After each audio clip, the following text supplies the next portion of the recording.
किसी मतलब जाति के आधार पर बांटा जा रहा है। जातियों के आधार पर हम बढ़ चुके हैं, जातियों के आधार पर हमारे मॉडल्स अलग हो चुके हैं। मतलब हम किसी को पूछने लगे हैं तो ठीक है, हमारा कोई आदर्श हो सकता है, हम किसी को के पीछे मतलब हम किसी का अनुसरण कर सकते हैं, महापुरुष हमेशा ही होते हैं।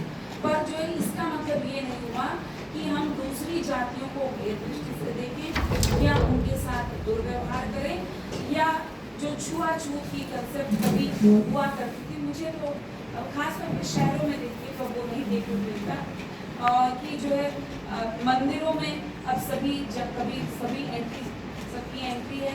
कोई ये नहीं पूछता मंदिर में जाने के पहले कि आप किस जाति से आते हैं। यहाँ तक कि अगर कोई किसी और भी धर्म से आता हो और अगर मंदिर जा रहा है तो कोई इसको रोक नहीं रहा। ऐसे जैसे हम कोई चाहता है तो गिरजाघर भी जाते ही हैं, अगर किसी का मन है तो जाता है, वहाँ कोई रोक नहीं रहा होता। तो वैसे ही मंदिरों में भी किसी को रोका नहीं जाता है।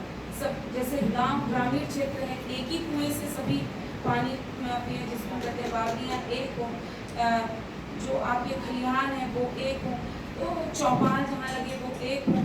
पर जातियों के आधार पर कोई भी अत्याचार ना हो, ना ही कोई अपशब्द कहे जाएं जिससे कि जो है जो समरसता है वो उसमें कोई व्यवधान है।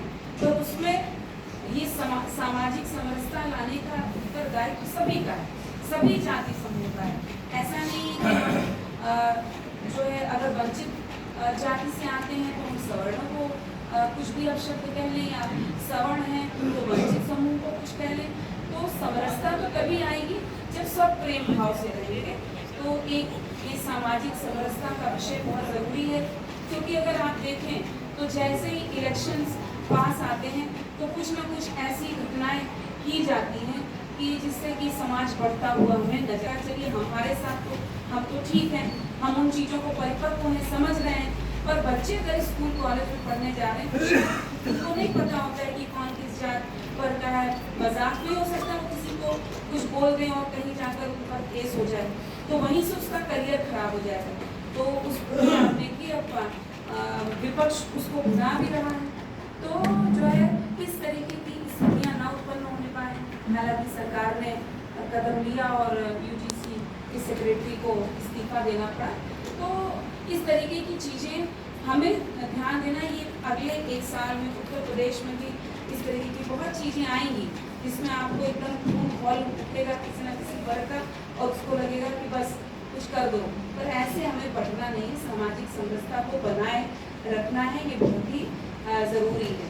फिर स्व का बोध बहुत आवश्यक है, क्योंकि हमें ऐसा लगता है खासतौर पे युवाओं को कि जो पाश्चात्य संस्कृति का है वही जब हम अपनाएंगे तो हम मॉडर्न कहलाएंगे, आधुनिक कहलाएंगे, अदरवाइज जो है हम बहुत पिछड़े कहलाएंगे। उस वजह से वो कुछ ना कुछ ऐसी चीज़ें अडॉप्ट करते हैं। स्वबोध में हमारी जो भी संस्कृति है उसमें हम गर्व महसूस करें, आत्मनिर्भर भारत बनने की दिशा में हम कार्य करें। जो हमारे प्रोडक्ट्स बनते हैं यानी जो उत्पाद हमारे हैं उनका प्रयोग करें। लघु एवं कुटीर उद्योग जो MSME सेक्टर में वस्तुएं बनती हैं उनका प्रयोग करें, क्योंकि भारत अधिक जनसंख्या वाला राष्ट्र है और वहाँ पर सबसे ज़्यादा लेबर जो है वो एब्जॉर्ब होता है। जो कैपिटल सेक्टर यानी जो पूंजीवादी वाली बड़ी बड़ी कंपनियाँ होती हैं वहाँ पर लेबर थोड़ा कम एब्जॉर्ब हो पाता है। जैसे अब AI आ रहा है तो अभी भी लोगों के मन में शंका है कि एक तरफ से तो AI अच्छा है पर बाकी हमारे काम को सहूलियत देता है, पर ऐसा ना हो कि वो हमारे लेबर को डिस्प्लेस करे। क्योंकि हमारा उत्तरदायित्व क्या है कि ज़्यादा से ज़्यादा लोगों को रोजगार मिल सके। तो हमें पाश्चात्य जो अंधा